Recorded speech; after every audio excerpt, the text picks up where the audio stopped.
welcome back to All of the Above with me, Emma Kyo. I can't believe I'm saying this as this is the season finale of the podcast, and I always finish my season with a solo episode. I know you guys love the solo episodes, and this episode is going to be from the heart. It's all about things I'm learning turning 40. I know I am the big 40 this year. What the hell? I feel like the last 10 years has been a blip, and it's wild when I think about it. But I do think I have grown the most in the last 10 years. Like, I am the person I am today, especially the amount of things that have happened to me in my life over the last 10 years. But would I take it for granted? No. Would I change it? Do I regret anything? No, because I am that person I am today.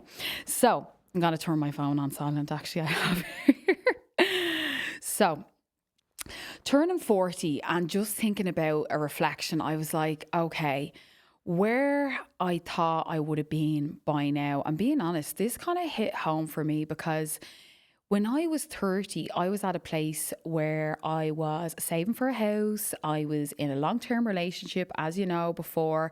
And I was planning a family, and I had a career, and everything was like ticked in a box.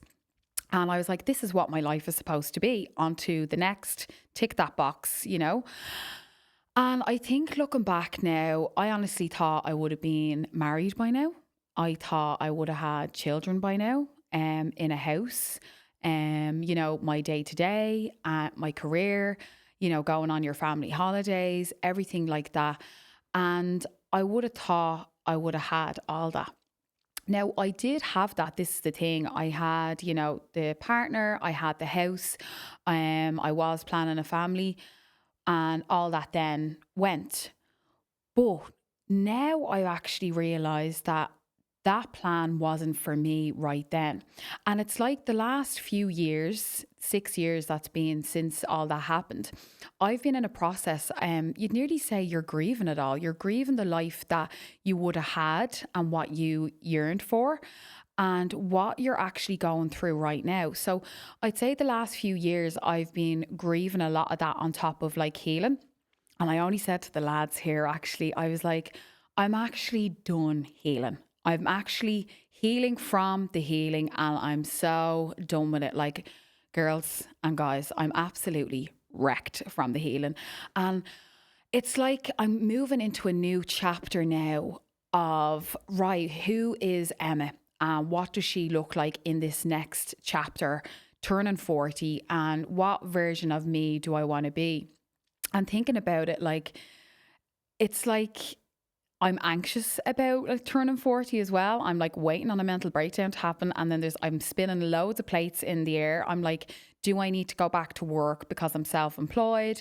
And I constantly think of that structure, that stability, that security. That's always kind of in the back of my head for anyone who's self-employed.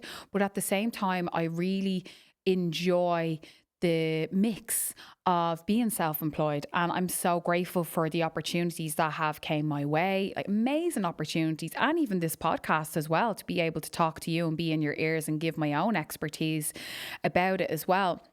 But yeah, it's just thinking about my reality right now, and I think a lot of us take our reality for granted. We take, we look at other people's lives and we're thinking, that is supposed to be me. And funny enough, even with my sister has 2 beautiful children and she's married, I kind of don't even look at her anymore to be like, I should have had that by now. I should have had babies by now. I should have been married. I should have had a house. It's like, I'm so grateful that she has that, but I'm nearly at a different point in my life that maybe, is that a plan for me? Am I supposed to go on this course and this different road now to experience who I am and what I truly want in this chapter of my life?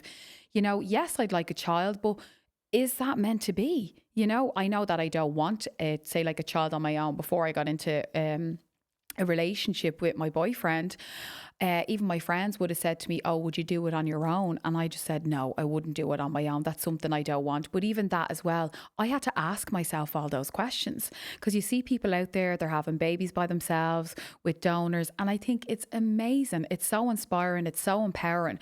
But that's another question I had to ask myself. Do I want to do that on my own? And I had to figure that out by myself, because my mom was even like, "Oh, would you get your eggs frozen?" And for a time, I was thinking, do I? And then I'm like, no, I don't want to do that right now. I know obviously I'm turning 40, but that could change by the end of the year. This is the thing. We all have a choice to change all the time. And that's something then I had to make up myself. And I think then moving back home, like I live with my dad and I'm very grateful I get to live with my dad. And a lot of us are in the same position that, I'm 39 living at home, and I thought, God, I nearly feel like a failure that I have to live at home. But sometimes I'm like, I get to live at home. I'm very lucky I get to live at home, because a lot of us are in that position. And I shared this on my socials as well about trying to save for my own place as well, due to the current climate with the high housing crisis, and the amount of people that were writing back on the TikTok that I put up about, trying to save. I feel like I'll never get there with the house prices.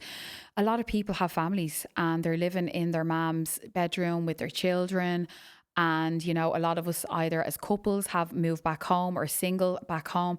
And that's the current climate we're in. That is actually normal then, where I nearly feel I'm like, oh my God, like I'm a failure. I'm living at home. That shouldn't be me. But then it's like, this is the option I have to take in order to, how do you say, navigate the next chapter of my life. If I want to own a property, I have to move home to save. And these are things that we kind of have to accept. A big thing is acceptance. And that's another part that I've been learning to accept is, for this chapter of my life, I have to live at home, or I get to live at home. I'm able to save. I'm with my family.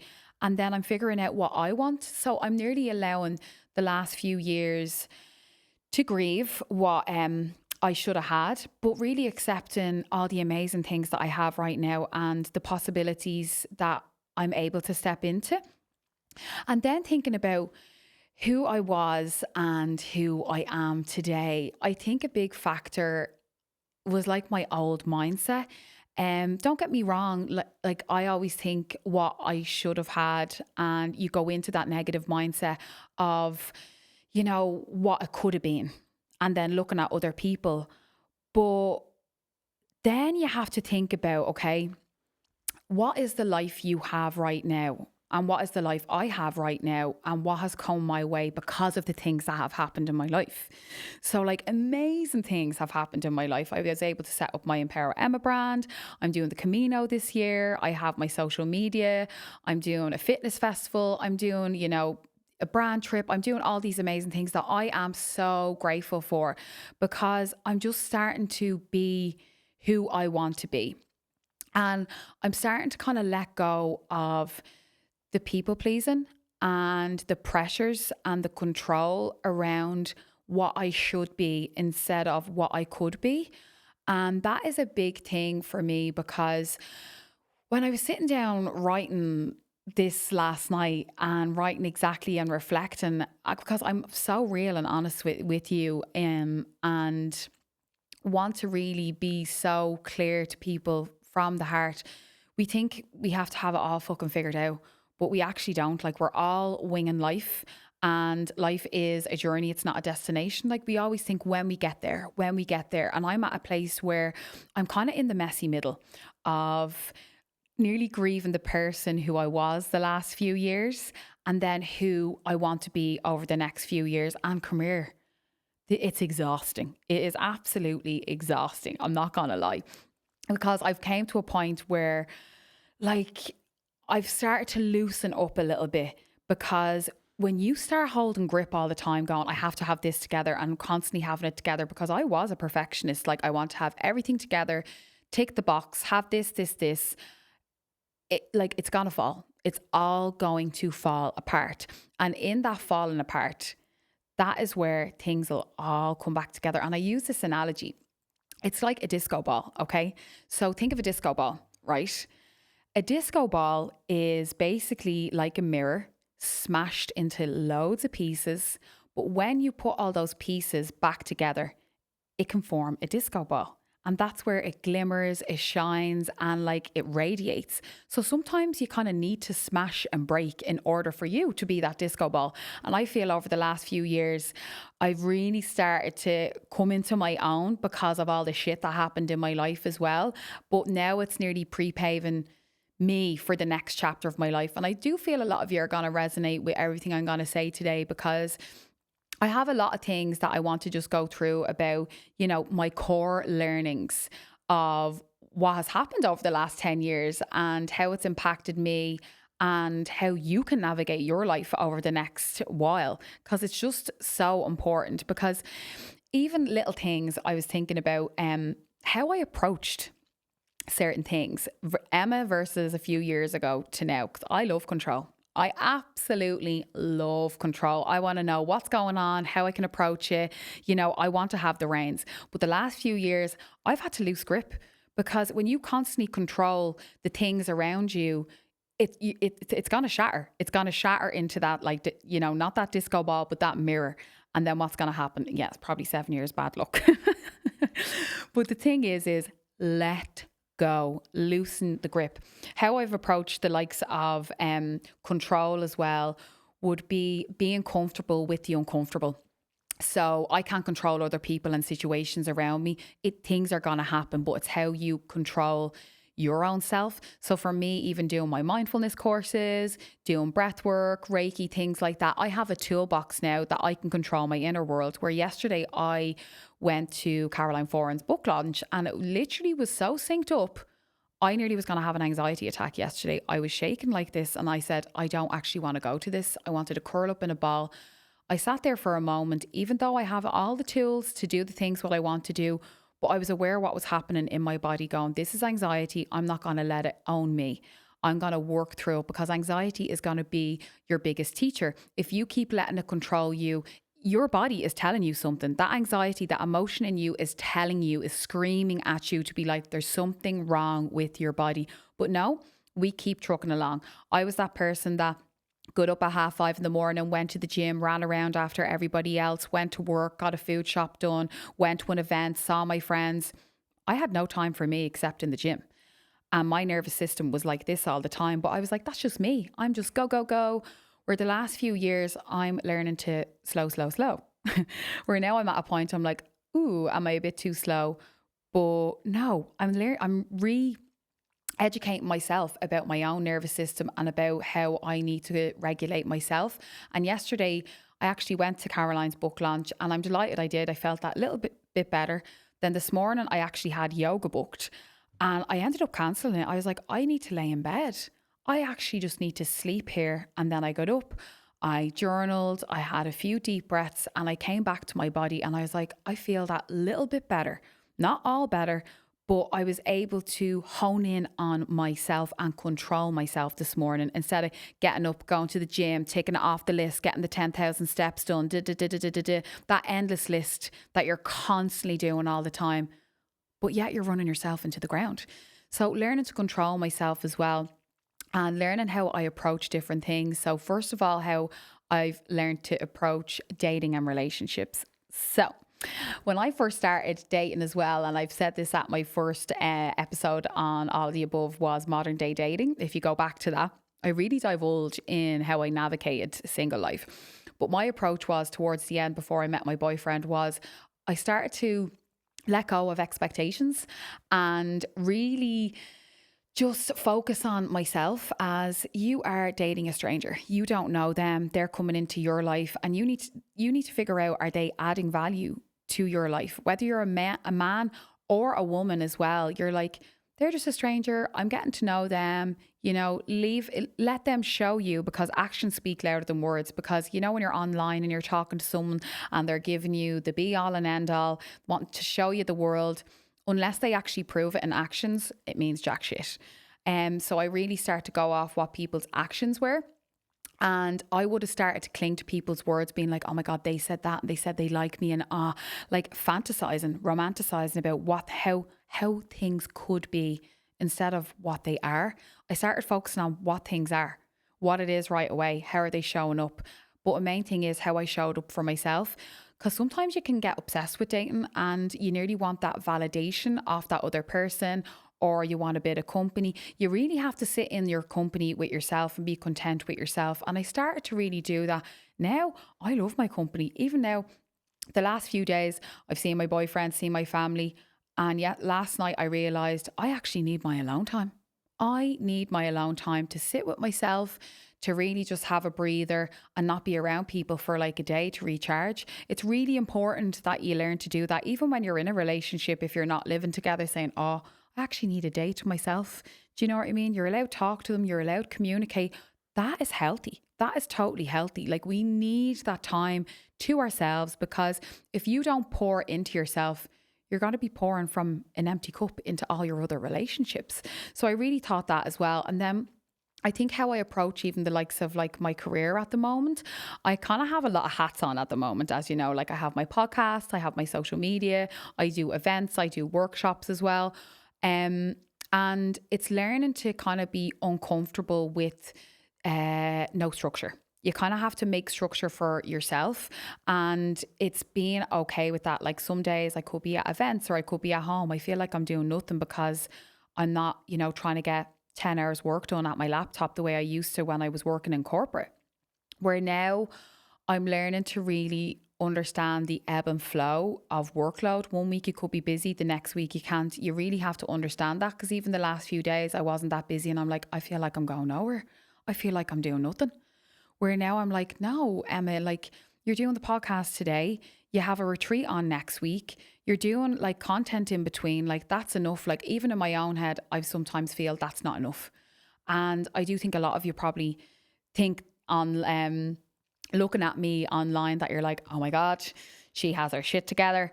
No, babes, I don't have my shit together. I am still winging life as much as you are. And that's why it's so important to be open, to be honest, because I'm still winging life. I'm still learning about life as well.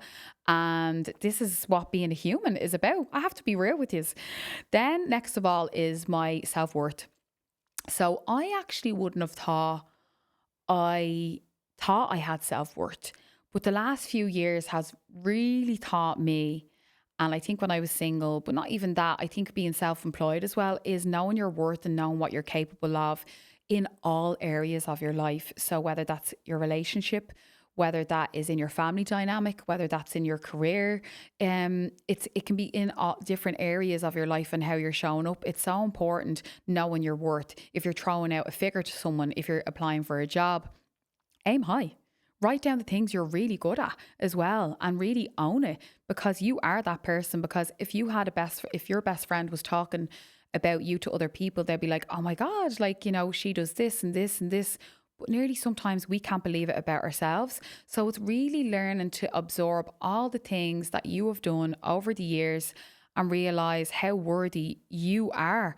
And when I started to feel worthy of the things that are coming my way, it really does change a lot, not only in your confidence, but in your belief system about, if you can get those things that you've dreamed about, what else can you get as well?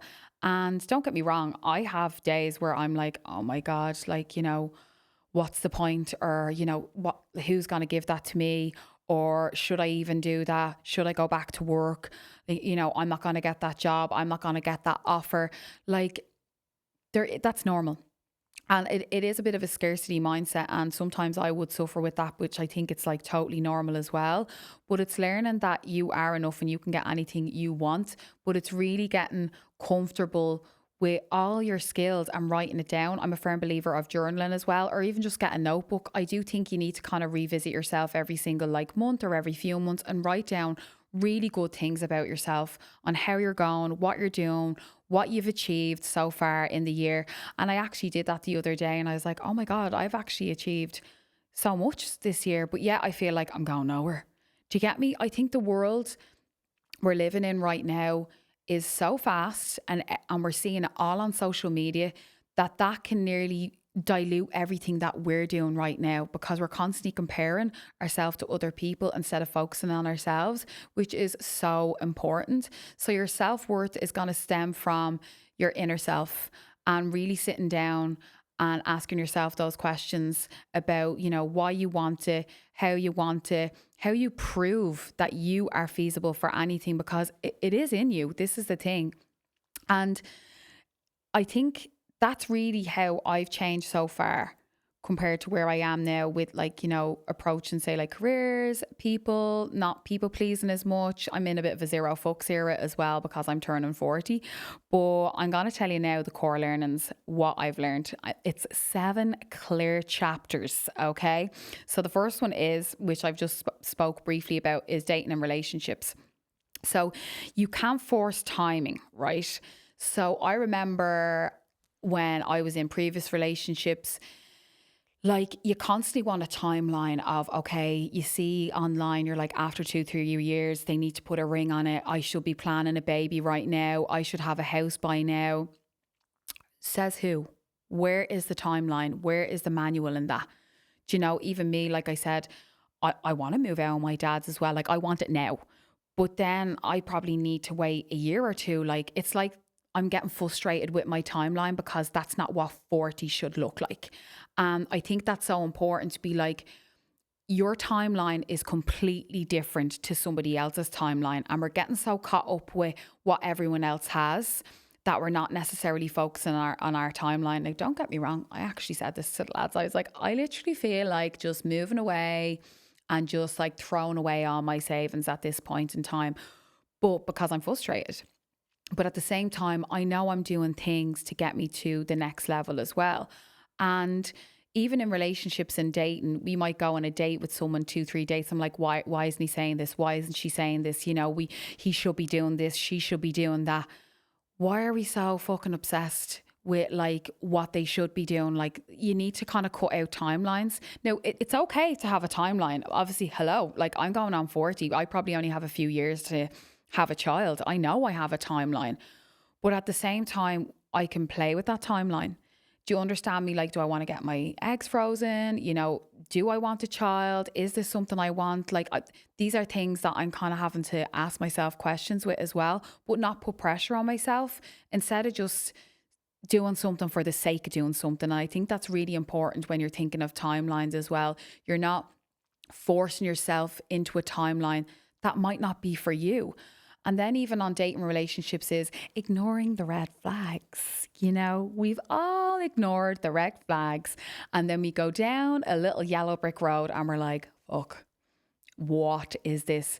Your gut is going to know. Your gut is going to know at the start. And I felt this in relationships and even in dating. And I still went down that yellow brick road and I was like, shit, I told you so, because I didn't listen to my gut. Don't get me wrong. I have probably red flags as well. Do you know? There's red flags, there's green flags. I know there's so many different terminologies, but really kind of start honing in on, what you really value in dating and relationships and what that means to you and not steer clear of it, that way. But there's going to be red flags there and don't ignore those red flags, because I actually remember seeing a quote. And I swear to God, it never resonated with me as much. And it was, if it's a problem at the start of a relationship, it's going to be the reason why you ended that relationship. And I was like, oh my God, yeah, because it was. It happened in my 2 last relationships, and something that's going to be a problem at the start is going to be the reason why you ended it. I shit you not. So if it's a problem and you're constantly, up and down, you know what I mean? Let's talk about the elephant in the room. You're the person that has to take control of you and your life. So that's something I've definitely learned in chapter 1 of dating and relationships. And then I think as well, I used to chase. So we want to chase that feeling and we want to chase that idyllic of what my life could be and ruminate of what that person could be and what it could look like. And if they changed and they can be the higher version of themselves. And, we're literally in love with the higher version of what they could be instead of what they are. And we kind of have to accept that person of who they are. We can't change people. They have to change for themselves. So when you're constantly chasing that aspect as well, it's not going to work unless they want to change. And at the end of the day, you can constantly chase the idea of it, or you can chase that person. I learned to choose. I've learned to choose myself.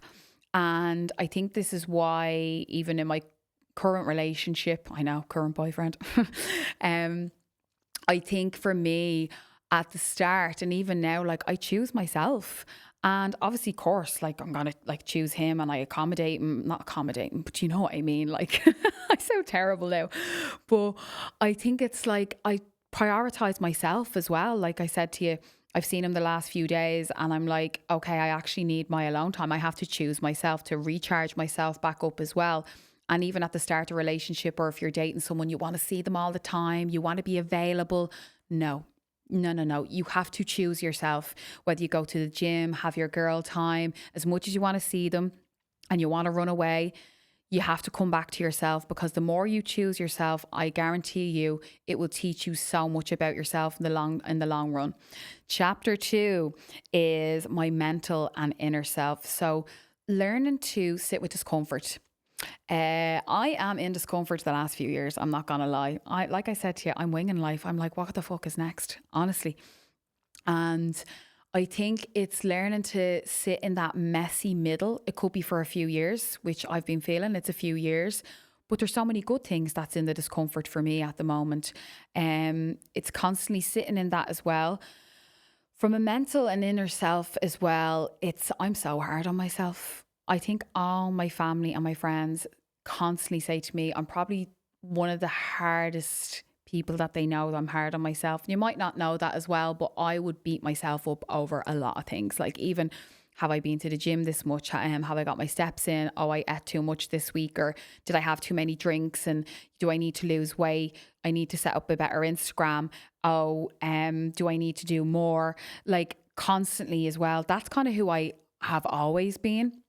But I am learning to be better with myself and show myself a lot more compassion. Like today, I wanted to go to yoga, but I was like, okay, I need to actually rest a little bit more. So tomorrow I can do that, because at the same time, I do need to be disciplined, say, like with exercise and food, because like that's just who I am. I like a balanced lifestyle. I like to have a drink. I like to have my treats, but at the same time, I like to be a little bit controlled. Not control, but balanced. We like to have a bit of balance as well. I had a slice of bambino the other night as well, do you know? But then I have like tuna, sushi, whatever it is. So yeah, I'm learning to soften my edges a little bit, being hard on myself, because I know I'm my own worst enemy. I think a lot of us are, but I'm learning how to navigate that. And then wanting to control. And I have a little quote here. It's saying, control is fear in disguise. And I love that, because I was obsessed with control. Like I said to you, I want to control everything, but now I can't control anything. And I've just learned to control my inner self, my inner world. So like last night, I wanted to run away right after that event and go to my mum's for a glass of wine. And I said, no, I'm going to go home.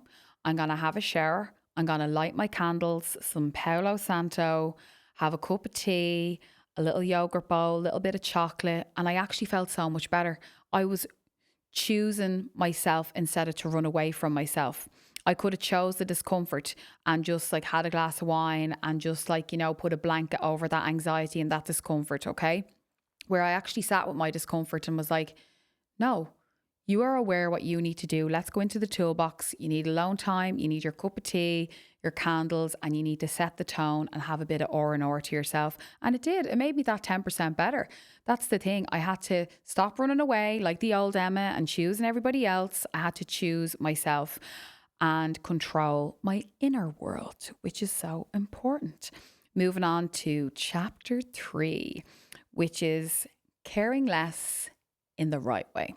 So I'm kind of coming into a phase of zero fucks. And I mean this in a nice way, because like we come to a point where there's like so much going on and you care so much of what people think, their judgment, what you said. You're going to overthink, did you say the wrong thing to your one? Like, how have I showed up? Oh my God, that last conversation. I used to overthink everything, where now I'm like, I actually think about it for a second and I literally let it poof out of my head. I just don't care anymore. Obviously, there's points now, sometimes my sisters will be like, Emma, I think you could have said that a bit better. I'm like, But then I'm like, it's kind of who I am at the same time. I am mindful of how I approach things. This is the thing, your tone, what you say. I think it's because they're so different as well. I'm very like out straight and I am going to be myself and I'm very authentic and real. I show a lot probably online and I talk a lot on here as well. But, and that's like totally different from them as well. Do you know what I mean? But I'm just at the point where as you get that little bit older, I don't really care about people's opinions as much. I don't let it get in on me as much, even though it does hurt, though. This is the thing. There's going to be things that still hurt, and people, you do get upset about things. It's human. It's normal. But I don't let it affect me. Oh, should I have worn this? Or, should I have talked to that person like that? Shoulda, woulda, coulda. You're going to exhaust yourself. And it's like worrying. I have a quote that I always say, worrying is like a rocking chair. It's something to do, but it gets you nowhere. Okay. So if you're going to worry about other people's things, you're going back and forth like this. Do you honestly think they're thinking about you? No, they're actually not. They're worried about themselves. And that's the majority of people. So just start focusing on yourself, show up as yourself and learn to give kind of like a little less fucks. And I think letting go of people's like opinions, validation, even on Instagram as well. I know I don't put like loads of fashion content up anymore because I know that's how my page grew and I do love my fashion as well. But even if you did get a comment as well, I don't necessarily put it up to seek validation. I put it up because I love to show you what I'm wearing, where I'm going, what I'm doing. I want to do that. And that's how my platform started as well. I'm not seeking validation. It's just like I'm sharing it as well. And if I get it, amazing. I'll always give you a thank you and a little heart as well. And then as well, be selective. Be selective about who you let in and who you talk to about certain things. I know I'm a yapper and I love to tell everybody everything to a point, but learn who your gang is and who you want to share your good news with as well.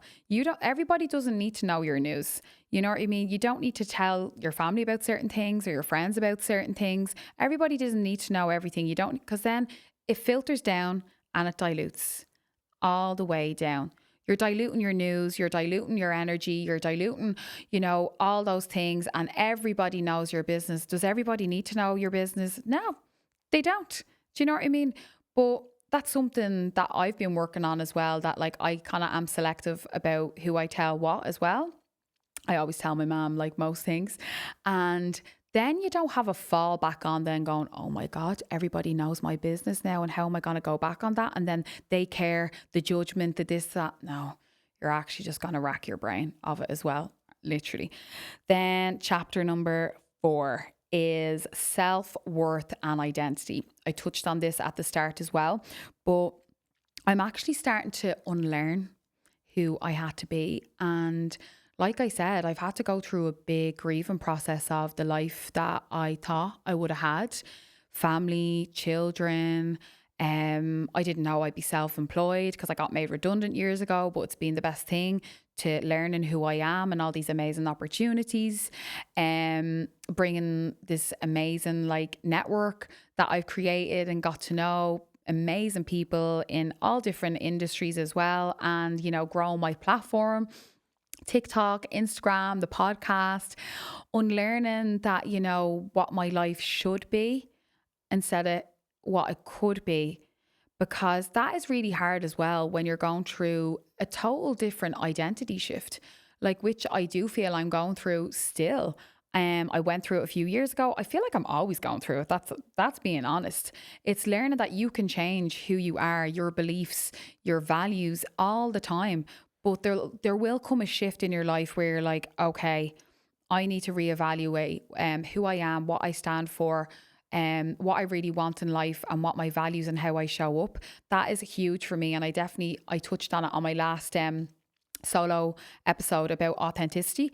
I definitely think that is my number one thing. I keep it real and I'm just like, I'm going to tell you exactly how I'm feeling, how I'm showing up, because I do think honesty is the best policy. And like, I want to be real with people in their ears. Like you want to trust that person. It's intimate. You feel like you know them as well. And I think it's really important when you're going through a different identity, and not a crisis, but a new chapter and circle, and be like, who do I want to be? How do I want to show up? Because you have the choice to do that all the time.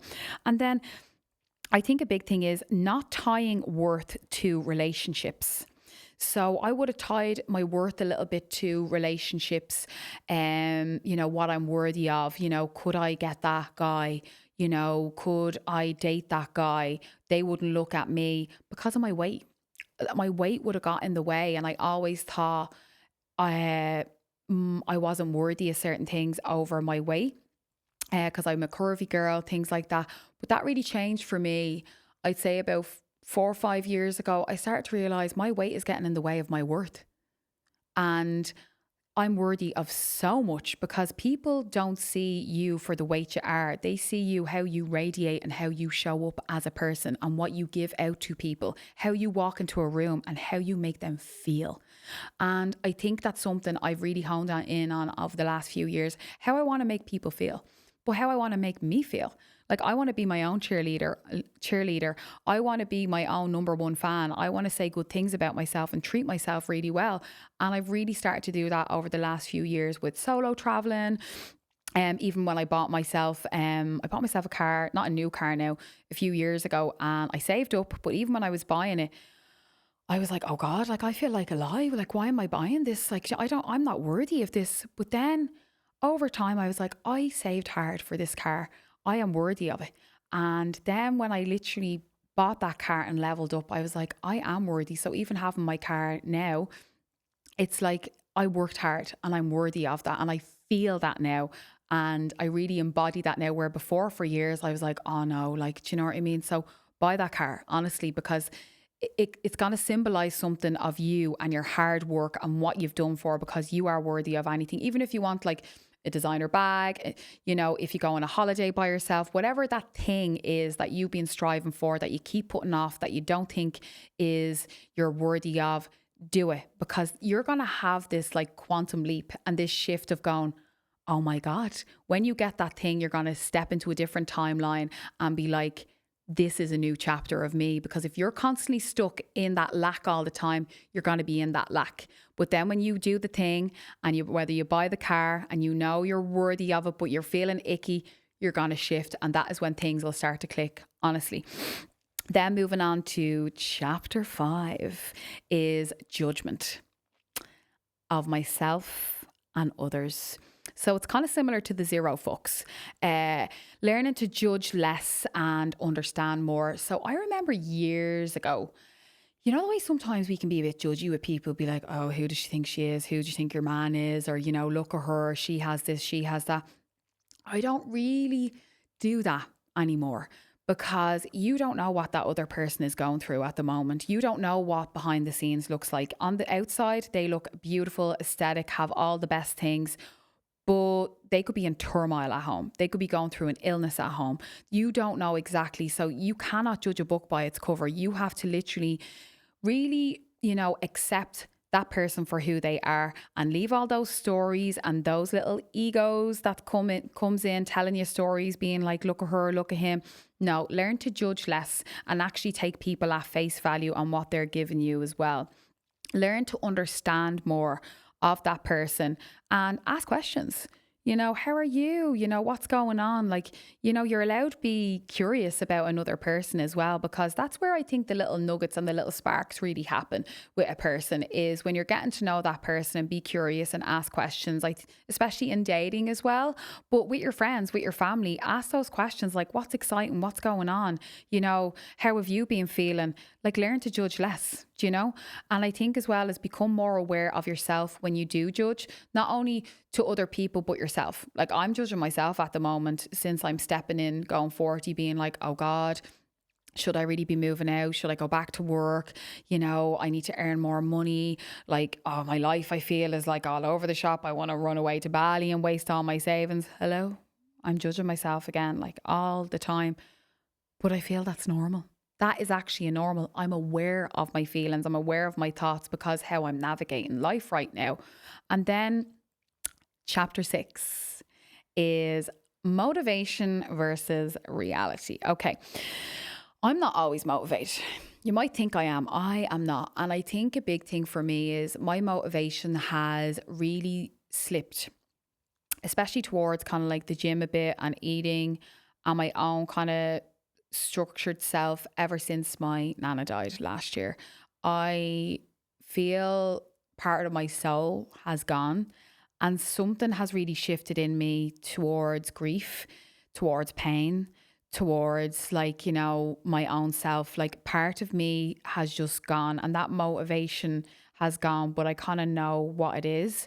And the first 3 to 4 months when she passed, like I could barely like go for a walk. Like I really struggled the first month to even get out of bed and just try. And I'd say since then, last kind of October, I was like, okay, we're gonna do baby steps now. Where you're doing your walks and your hikes and a bit of yoga, we're gonna go back to the gym. We're gonna see what it's like, and then trying to get back into making my dinner, not just having like loads of kind of like picky bits or like 5 minute meal, not 5 minute meals, but something quick and handy, not cooking for yourself. My motivation has been lacked on that, but I understand why, and I am being compassionate towards myself. But I do know I'm at a point that whether I'm being hard on myself or not is, sometimes obviously we have to follow the plan, not the mood. But then at the same time, I'm kind of stuck in this show yourself compassion at the same time. But how much compassion can you show yourself then, and you're coming to a plateau of kind of being a little bit easier on yourself? Do you get me? So now I'm at a point where I'm like, okay, we're going to make a plan to go to the gym 3 times a week. We'll do our steps and we'll get some healthy-ish in there, So I'm bringing it back in instead of being hard on myself and being like, no, you need to get 10,000 steps a day. You need to go to the gym. You need to do this, because that's how my brain is normally. But it's not always, I'm not always going to feel motivated. We aren't always going to feel motivated, but sometimes we have to stick to the plan. Because I know I want to lose, say, like a few pounds. I'm turning 40. I want to feel a little bit fitter, a little bit healthier, I feel a little bit better in my clothes, And there's going to be times I don't want to go to the gym, but I just have to go. But I know I'll feel better when I go. This is the thing. And I seen something online is, discipline is going to overrule motivation. Because when you think about it, if we constantly waited for motivation to do something, are we ever going to do the thing? Probably not. It's discipline that's going to get you somewhere. Discipline and consistency. So even for me, I know I haven't got out for a walk today. I know I'm like, right, I'll go to the gym or do a sauna later on because I know I'm going to feel better. But literally, I'll probably I could go home and doom scroll on my phone for about 3 hours. I'm like, where's that going to get me? It's going to make me feeling shit about myself because I haven't done the thing to get me to my goal and be a little bit more motivated towards it. No, I just need the discipline, okay? Because some days I am not her, and that's okay. That's okay. Last chapter is letting life be lighter. So I talked to my sister about this, and she said how I've changed over the last few years about approaching fun. So there would have been a time pre-COVID, I would have been in work, I would have went out a little bit, but I had to be home at a certain time, and I had to be like this and controlled, and I didn't like this and it was all very rigid and regimented. Where now, I used to go to a festival for one day because that was enough. Where now I'm like, I love festivals for 3 days. I learned to let go, have fun with my friends, be out in a tent, enjoy the music. My music choices have changed. I'm learning to really go into, how would you say, letting go, having fun, being childlike, doing funny things, doing weird things like hugging a tree, climb a tree, go on bike rides. Learn to laugh and have joy like you are a child. Because as you grow up, you get to a point where you're like, oh my God, am I even having fun anymore? I'm in my job, I'm doing those things, I'm doing my regimented tasks, what I need to do. But you actually forget to have fun and joy. So even for me, I'm like, I'm going away this weekend, and I'm like, I want to go on a bike ride, or, I want to go to a comedy show, or I want to just do fun things. Think of things that what bring you joy, or just having a laugh, doing stupid things, that way that we actually forget about, that bring us joy. And I think now I'm learning to laugh a bit more, to enjoy the now, enjoy the moment instead of what I should be doing and needing to be controlled and things. It's learning to literally live in the moment, because there's so much beautiful things that are in the moment of fun, laughter, joy, not taking myself so seriously. Because there was a time, I think some people used to say to me a few years ago, being like, oh my God, I could be a bit serious, where now I'm like, oh, here. Like, I don't want to be taken serious to a point, if I have to be professional or if I'm giving talks and events, I can be both. I can be all of the above. So they are the 7 chapters that I am learning turning 40. So just to say them all together was dating and relationships, not forcing them, mental and inner self, working on it, caring less, that 0 fucks, self-worth and identity, judgment on yourself and others, and motivation versus reality, letting life be lighter. So like, to wrap it up as well, like, I'm still figuring life out. I think I'm in a really good place now of who I am and who I want to be. I do love my life right now, but no, there's so much more to come. Growth is not linear. And I thought it was. It's a roller coaster. It's up, down, in, out, high, low, crying, like the whole shebang. And we have to accept that. I'm softer as well than what I was. I'm not kind of like pointy edged. I'm kind of like round. And then I don't have it all together. But one thing is, I'm actually learning to trust myself more than ever. And maybe that is what this next chapter is. It's not having answers, but not being afraid of them anymore. And I think that's what turning 40 is. It's not having answers. It's literally accepting life what it is, the power of possibilities, leaning into that messy middle, that discomfort, and really taking life as it is, because anything could happen, and learn to enjoy life and have fun. So I'm going to leave you there, and I hope you've absolutely loved my brand new rebrand and season of All the Above. I had an absolute blast with all the amazing guests I've had on, even my solo episodes, talking to you, the feedback from your comments and likes and shares. And I really hope it's going to be even bigger, even better next season. And as always, you can subscribe and follow me on Instagram at Emma Kyo, and over on Spotify as well, which I'd really appreciate it. So until the next season, I will see you then. Love and light from All of the Above.